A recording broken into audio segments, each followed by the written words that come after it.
We have a special day today because the Transfiguration of August the 6th doesn't always fall on a Sunday, but today it does. So every 7 years we're blessed with celebrating it on Sunday.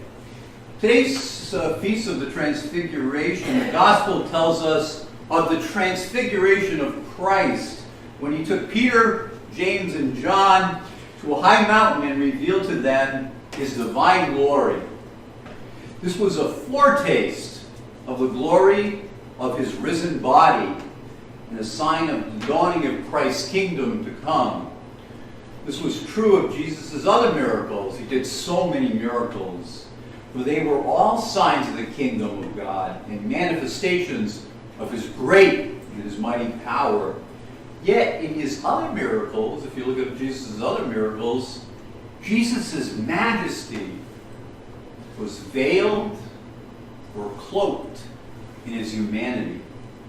At the Transfiguration, something else happens. The veil, if just for a moment, it doesn't say how long he shone like the sun, just for a moment that veil was lifted, and the apostles, for the first time in their life, behold Christ, not his humiliation, but his splendor as light from light and true God from true God.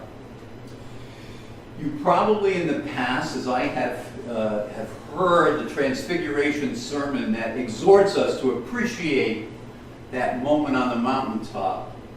I know when we go and retreat, and we're in retreat for 3 days, we sometimes are up on that mountaintop and we're really feeling Christ and seeing him in our life work.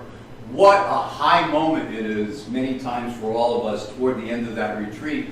We are with Jesus up on that transient mountaintop of beauty, if just for a few moments. But then we're told that we must, like everything else, including vacations, come back to the world.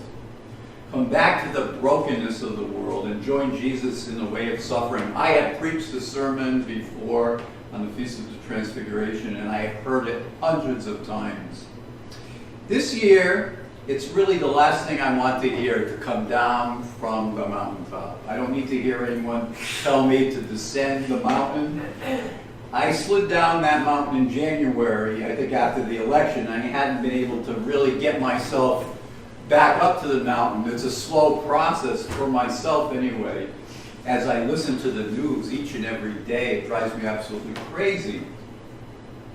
I became aware this year increasingly of the human tendency toward violence and toward lying, and more lying.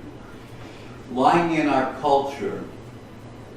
The violence, the lying, I think has gotten worse, and people will get up in front of the TV screen and lie bold-facedly and think nothing of it, and hoping that the whole world will go along with it.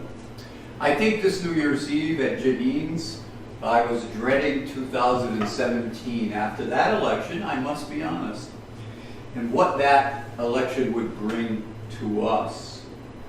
And when I woke up this week, I said to myself, if I can't live in a decent world where people are motivated by love and shine with the grace of God, can't I at least spend Transfiguration Sunday on that mountaintop with him on the Feast of the Transfiguration? And darn it, I will. Perhaps hoping to find moments of transfiguration within everyday life, I start to think about that. Are there things in my life that speak of that transfiguration?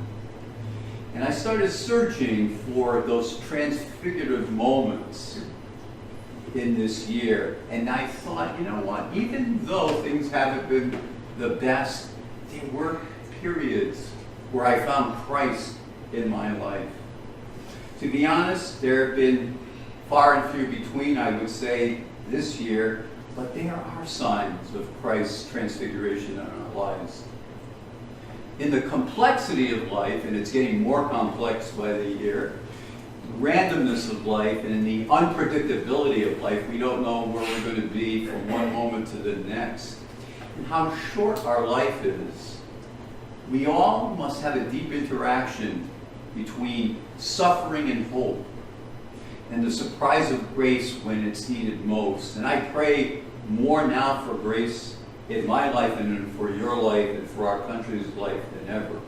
We need amazing grace. We need that transfiguration more than ever. Here's something interesting in the Transfiguration sermon that Jesus touches. It says, when the disciples were up on that mountain, he actually touches them to calm their fear. They're scared. They've never seen anything like this in their whole life. Jesus becomes dazzling white. Moses appeared. Elijah appears. Let's face it, this is not something that they see every day. They were terrorized. But Jesus, it says, and I've read this gospel many, many, many times in Matthew, I've never picked up on the word that Jesus touches them. And he touches them to console them. This year, if you feel that God has not been close to you on that mountaintop, it's been a crazy year for one reason or another, whether it's health issues or policy issues from the government, or if you are gay and you see that your rights are even being usurped, then it might be time to look to Jesus on that mountaintop, to be transfigured. And to be transfigured not just to sit back on your bottom.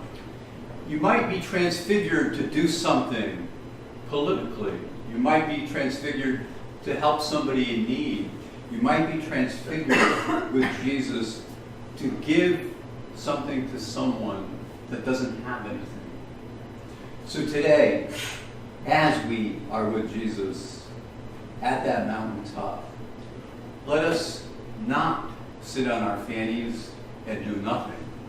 Let us, like the apostles, come down from that mountaintop, filled with grace, despite our human limitations and despite sometimes our human biases, and do something for Jesus, no matter how small, so that each of us can transfigure the world.